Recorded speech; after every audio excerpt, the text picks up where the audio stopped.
Hello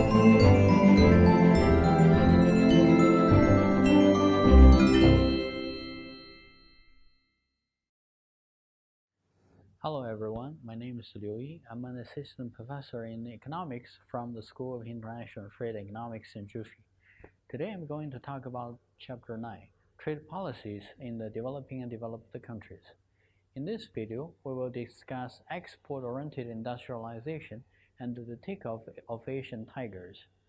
In this section, we will discuss an important question: whether trade liberalization or government intervention in trade and economic policy brings economic growth. At the end of this video, you will be able to critique the pros and cons of both sides. Instead of using import substitution industrialization, several Eastern economies adopt trade policies that promote exports. These economies include Japan, Hong Kong of China, Taiwan of China, South Korea, Singapore, Malaysia, Thailand, Indonesia, and mainland China. These economies have experienced rapid growth in various export sectors. Faster growth in these economies are attributed by export-oriented industrialization. Trade plays a major role and contributed to an increasement of total production. All economies carried out significant policy reform in trade openness. The share of open sectors as to the overall sector is high. Nevertheless, an important question we should keep in mind is, does trade liberalization play a key role in economic development and growth? The answer is no. Trade openness is not a key determinant for economic development. For example, trade liberalization in Latin American nations did not bring them economic development. For instance, Mexico and Brazil sharply liberalized trade and shifted towards exports. However, they did not achieve comparable economic takeoff. These cases suggest that other factors must also play a crucial role in Asian economic miracle.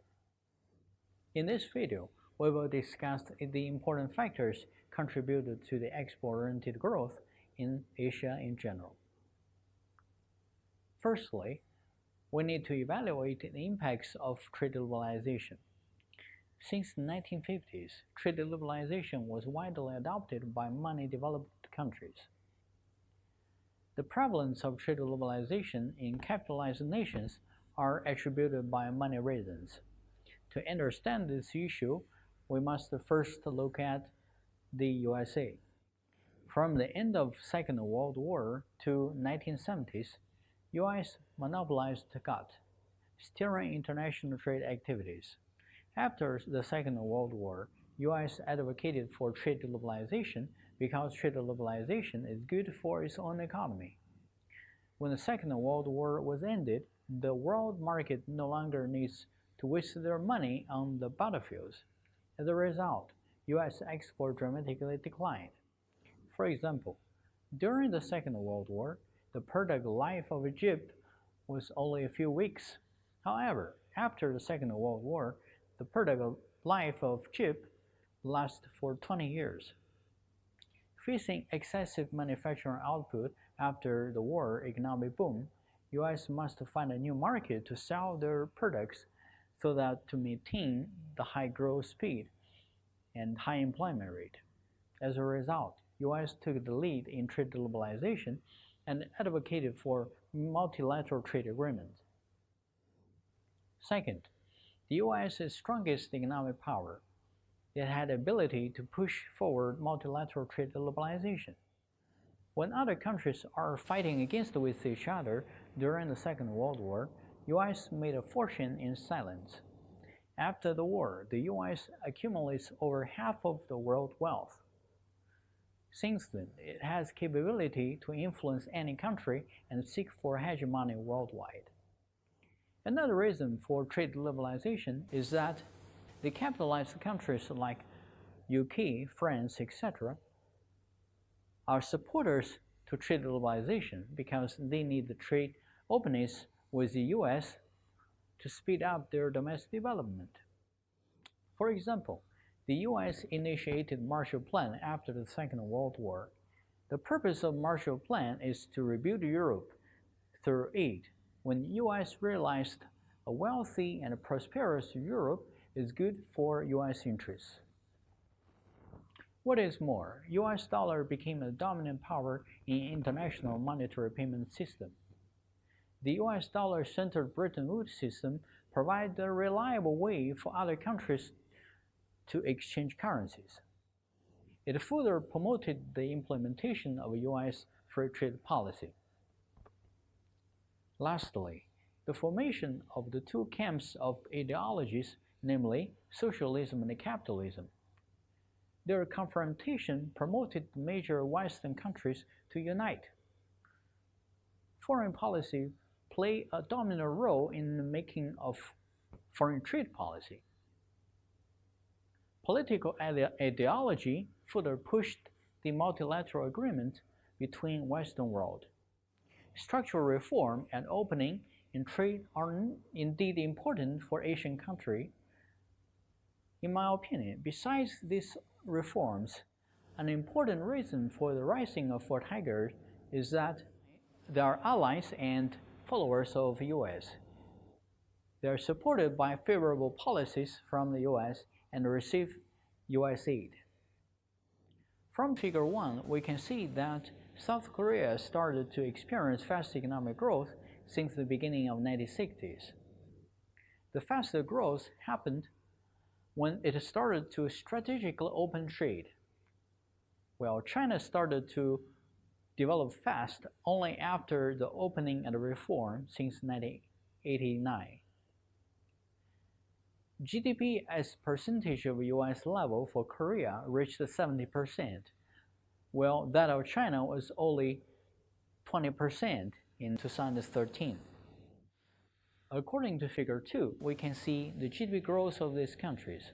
South Korea has the highest growth, followed by China and India.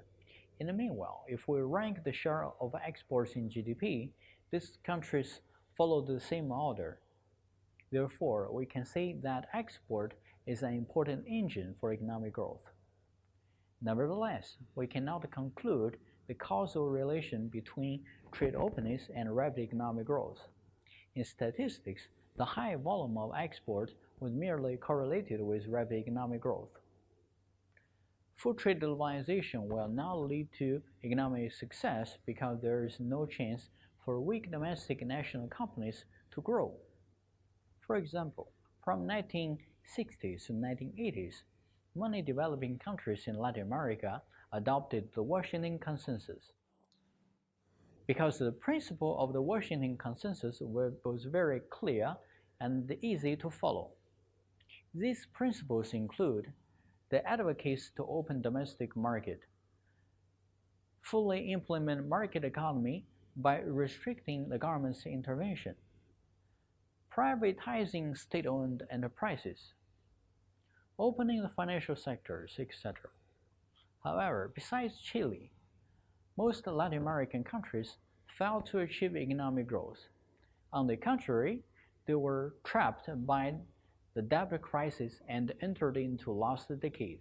From the case of Mexico, Brazil, etc., we are confident to say that trade liberalization or neoliberalism does not necessarily lead to economic growth.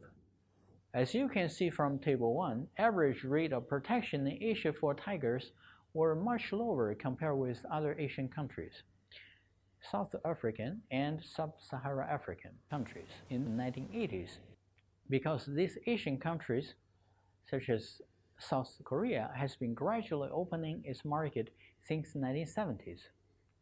The ways-of role played by ISI policy was gradually replaced by export expansion.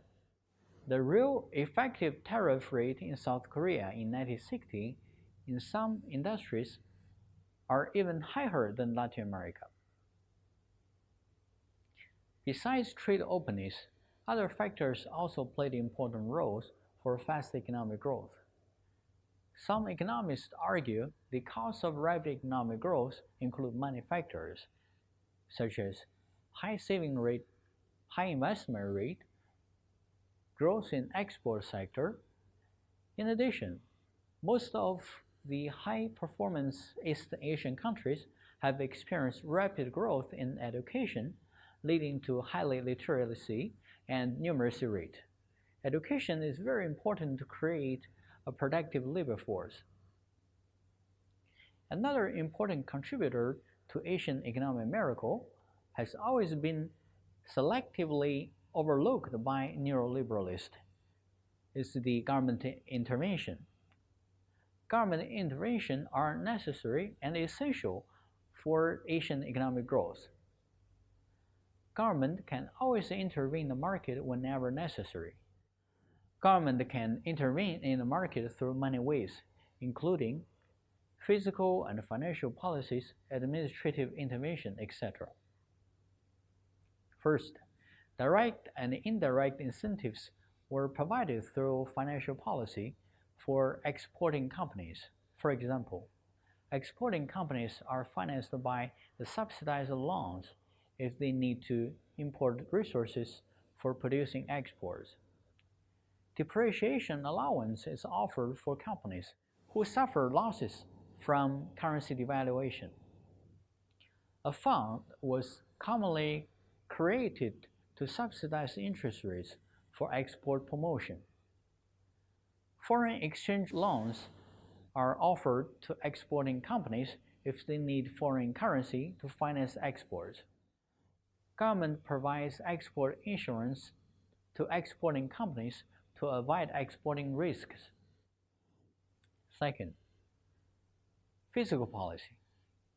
Tax cuts can be provided.